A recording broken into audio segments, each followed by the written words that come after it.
Tabe, jumpa lagi dengan saya di Negara Bijaksana, channel yang membahas sebuah persoalan populer di Indonesia secara bijaksana dan dijamin dengan pemikiran terbaru.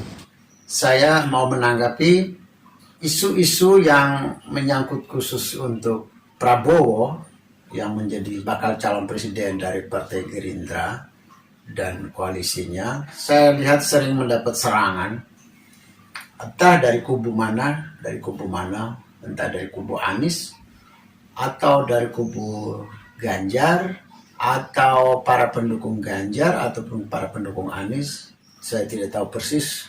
Saya hanya menduga ya, Prabowo diserang dengan berbagai macam, misalnya dihubungkan dengan penculikan aktivis, kasus Trisakti, kasus Timur Timur, macam-macam lah, termasuk dengan ketakutan Orde Baru bangkit, ketakutan cendana lah, macam-macam ya. Saya pikir serangan terhadap Prabowo itu sangat tidak layak. Kenapa saya bilang tidak layak? Karena Prabowo adalah calon wakil presidennya berpaketan dengan Megawati sebagai capres. Megawati adalah ketua umum PDIP. Lalu ketika Pak Jokowi dan Ahok maju di Pilkada DKI untuk lawan Fauzi Bowo, itu kan Jokowi juga pertama kali dibawa oleh Prabowo, Gerindra, untuk maju ke Pilkada DKI.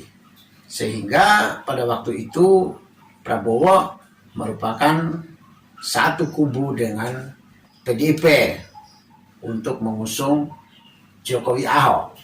Lalu pada tahun 2019, Pilpres 2019, ketika Jokowi menang bersama Kiai Ma'ruf Amin, lawannya adalah Prabowo dan Sandiaga Uno, dan dimenangkan oleh Jokowi, maka penyusunan kabinet Prabowo diajak masuk ke dalam kabinet Jokowi.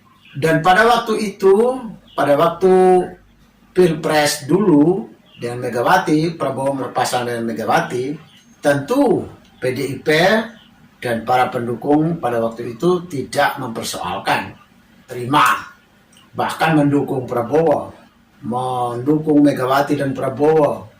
Artinya di mata PDIP pada waktu itu dan pendukungnya sudah melihat Prabowo tentu layak. Kalau tidak layak, kenapa harus berpasangan? Kalau Prabowo jelek, kenapa harus berpasangan? Kenapa harus pilih Prabowo? Juga berkoalisi ketika Pilkada DKI untuk memilih Jokowi dan Ahok. Kalau Prabowo jelek, pelanggar hukum, pelanggar HAM, takut pada keluarga cendana, kenapa harus berkoalisi dengan Prabowo pada waktu itu, dengan Gerindra? Terus pada waktu Jokowi memilih Prabowo jadi Menhan, Menteri Pertahanan, sampai sekarang tidak ada yang mempersoalkan, memprotes pada Jokowi bahwa Jokowi salah. Sekarang bisakah mengatakan bahwa kalau begitu dulu keliru dalam mendukung Prabowo dengan Megawati? Tentu tidak berani kan. Penolakan terhadap Prabowo bisakah itu dikaitkan dengan Jokowi dan dikaitkan dengan Megawati? Bisakah itu? Ketika Jokowi memilih Prabowo menjadi Menteri Pertahanan, semua orang memuji Jokowi juga, menerima Prabowo. Tidak ada yang menghina Jokowi, tidak ada yang menolak Jokowi pada waktu itu. Bagi pendukung Jokowi sendiri, termasuk bagi pendukung Ganjar. Kalau Prabowo jelek, mestinya pada waktu itu menolak berpasangan dengan Megawati. Kalau Prabowo itu jelek, mestinya tahun 2019 sampai sekarang harus menolak pemerintahan Jokowi yang menerima Prabowo. Kenapa pada waktu itu diam-diam? Dan kenapa malah memuji Jokowi yang memilih berani rekonsiliasi? Jadi kritikan terhadap Prabowo, serangan terhadap Prabowo itu tidak wajar. Tidak wajar itu logikanya dan menunjukkan ketidakkonsistenan kita dalam menolak Prabowo. Karena barusan kita memuji Prabowo karena berpasangan dengan Megawati, muji Jokowi juga memilih Prabowo jadi Menteri Pertahanan, tapi dengan sekejap saja kita sudah menolak Prabowo, meritik, menyerang Prabowo punya kejelekan. Ini tidak konsisten, ini aneh, agak aneh suara-suara serangan seperti itu. Orang bisa mengatakan kayaknya sudah nggak ada serangan yang lain ya, atau jangan-jangan karena tidak ada sisi jelek dari Prabowo lagi akhirnya dikarang-karang. Jadi akhirnya orang yang sama, kubu yang sama tadinya memuja Prabowo ketika berpasangan dengan Megawati, tadinya memuja Jokowi ketika memilih Prabowo dan rekonsiliasi menjadi staf menterinya, anggota kabinetnya Jokowi. Tapi ketika mau pemilu 2024 kembali menyerang Prabowo ya. Ini agak aneh ya kita ini. Tadi barusan kita memuja, sekarang kita menyerang. Tadi barusan kita mengatakan bahwa kita menghormati Jokowi dan salut kepada Jokowi. Tapi orang yang Pak Jokowi berdamai dan orang yang Pak Jokowi memilih untuk menjadi pembantunya, kok kita tidak suka. Tapi tadinya ketika Jokowi memilih, kok kita tidak protes. Itu harusnya protes terus kepada Jokowi. Sampai Pak Jokowi harus pecat kembali Pak Prabowo kan. Seharusnya loh. Harusnya konsisten. Selama 4 tahun ini harus protes kepada Pak Jokowi. Kenyataan kan tidak protes. Tapi ketika Prabowo mau calon, nyerang lagi. Ini agak lucu, tidak konsisten. Serangan seperti itu tidak membuahkan kepercayaan publik tidak besar. Karena orang tahu bahwa tadi baru memuji, tadi baru menerima, sekarang menyerang lagi, mencela lagi. Sehingga orang melihat bahwa serangan itu adalah serangan yang tidak logis, tidak konsisten, serangan yang penuh dengan kedengkian, serangan yang penuh dengan ambisi, serangan penuh dengan fitnah, bisa saja. Karena tidak konsisten. Prabowo bukan orang baru di dalam lingkungan PDIP, di dalam lingkungan hidup politik Megawati, dalam lingkungan hidup politiknya Jokowi, bukan orang baru. Dia adalah mitra, dia adalah koalisi, dia adalah kawan lama selama ini. Kawan setia dengan PDIP, dengan Megawati, dan Jokowi. Belajar dari yang masa lalu, tidak bisa menolak Prabowo, tidak bisa mengkritik Prabowo, tidak bisa menyerang Prabowo lagi. Seolah selama Prabowo ikut Pilpres berpasangan dengan Megawati, dan selama Prabowo pilihan Jokowi untuk menjadi Menteri Pertahanan, selama itu pula Prabowo sudah terlihat harusnya putih, tidak lagi terlihat dosa, tidak lagi terlihat salah, tidak lagi terlihat punya kekurangan, karena sudah dipakai oleh bos Megawati, dipakai oleh bos Jokowi menjelang pemilu 2024. Jokowi adalah tokoh, boleh dibilang alat ukur. Jokowi adalah tokoh alat ukur.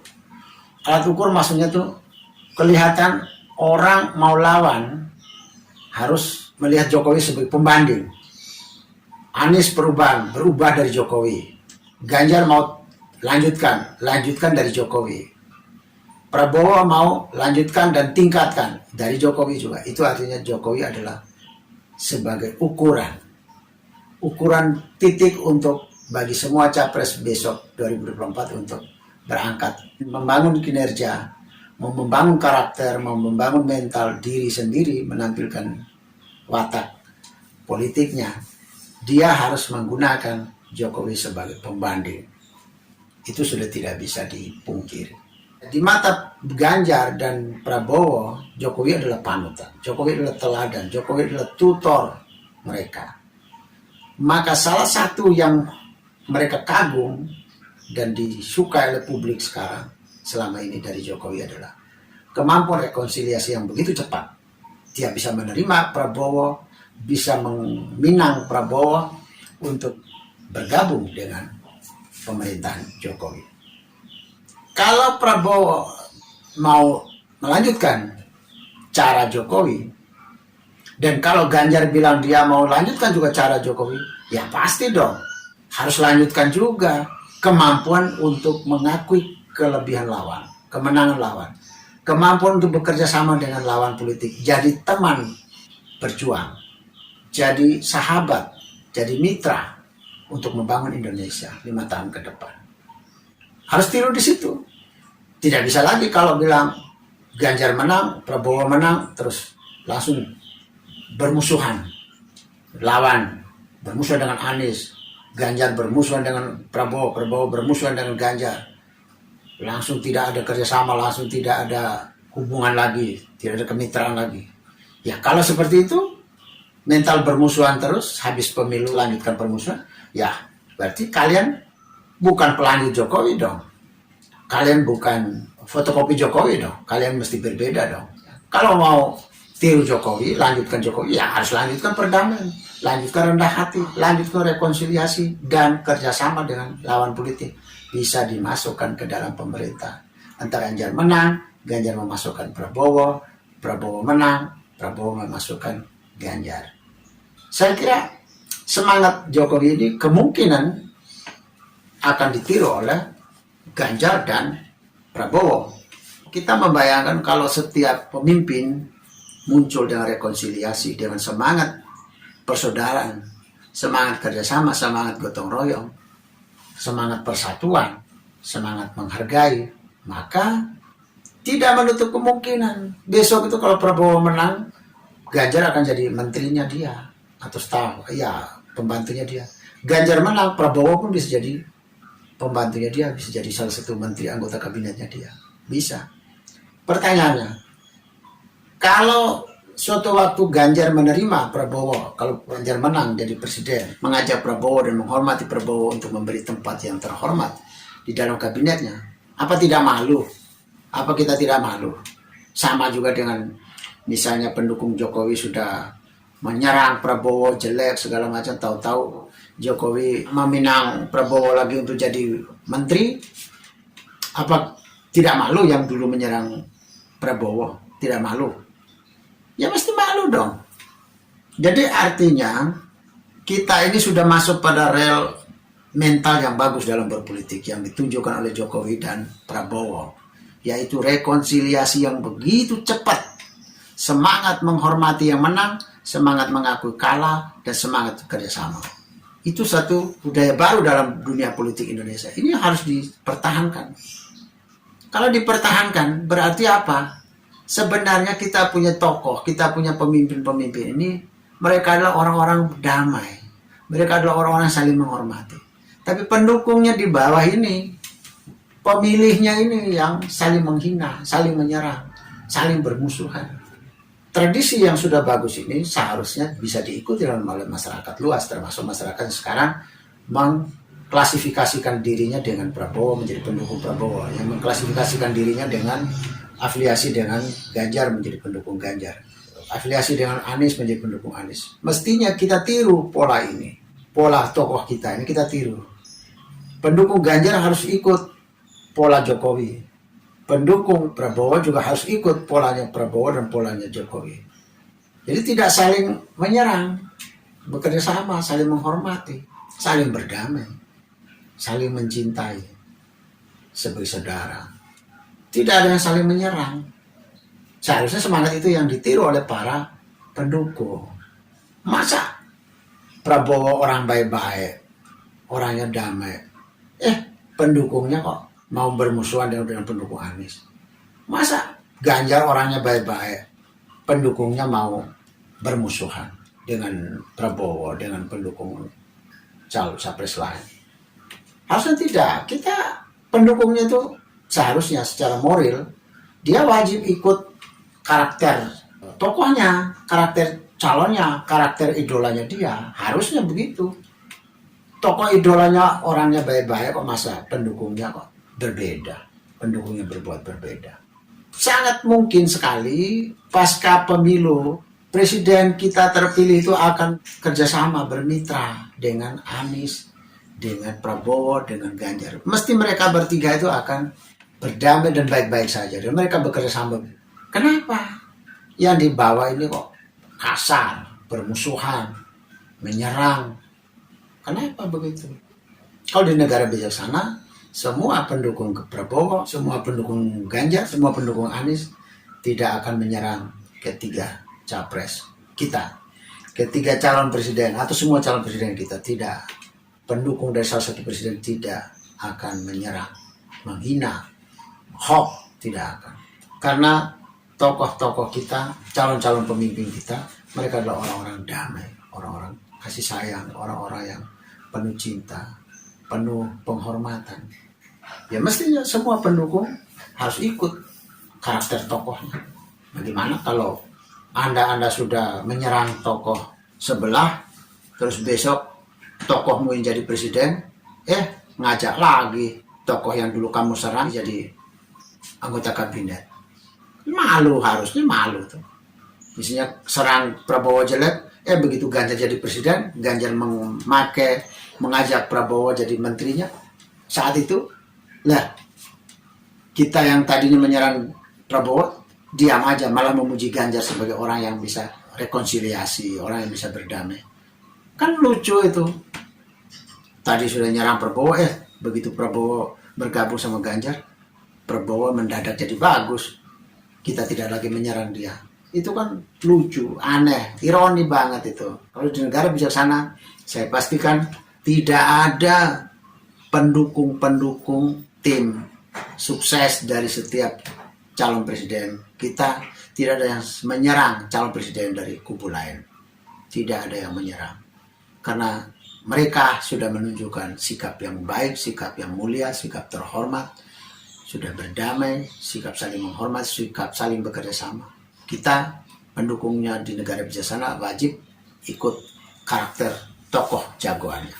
Dan yang kedua, yang paling penting adalah kita disiplin dalam mengkampanyekan siapa jagoan kita, siapa Ganjar dari versi pendukung Ganjar, siapa Anies dari versi pendukung Anies, siapa Prabowo dari versi pendukung Prabowo. Tidak perlu menyerang lawannya. Yang paling penting itu bukan mengungkapkan kejelekan lawan. Yang paling penting adalah mengungkapkan kehebatan jagoan kita. Terima kasih. Selamat berdemokrasi. Selamat beradab. Selamat saling mencintai. Selamat saling menghormati semua calon pemimpin bangsa ini. Jika Anda setuju dengan saya, Anda seide dengan saya, berarti kita berada pada satu perjuangan yang sama, yaitu ingin melihat Indonesia menjadi lebih baik, Indonesia menjadi negara yang bijaksana yang kita impikan. Caranya adalah dengan Anda memberi dukungan dan berpartisipasi dalam channel ini.